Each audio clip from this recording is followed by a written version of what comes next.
এপিএসএসআই licence application সিরিজে আপনাদেরকে স্বাগত জানাই।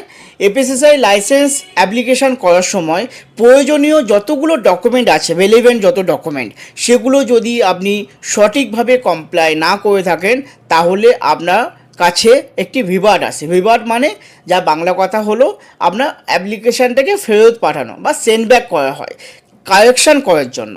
আগে আমরা যে কোনো ফর্ম ফিল আপ ম্যানুয়ালি করতাম, তো আমরা যদি কোনো ফর্মে ম্যানুয়ালি যদি কোনো ভুল করে থাকি তাহলে যিনি দেখবেন ওই ফর্মটা উনি আমাদের কারেকশান করার জন্য বলতেন, অথবা নতুন কোনো ফর্মে আবার ওটাকে ফিল আপ করে দিতে বলতেন।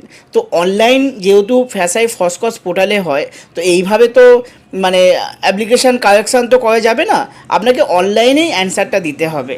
তো আপনি রেলিভেন্ট ডকুমেন্ট যতক্ষণ না দিচ্ছেন আপনার কাছে ততক্ষণ ভিভার্ট আসতে থাকবে, এবং নির্দিষ্ট সময়ের মধ্যে আপনি ওই ভিভার্টের যদি অ্যান্সার না দিয়ে থাকেন তাহলে আপনার লাইসেন্স অ্যাপ্লিকেশানটি রিজেক্ট হতে পারে।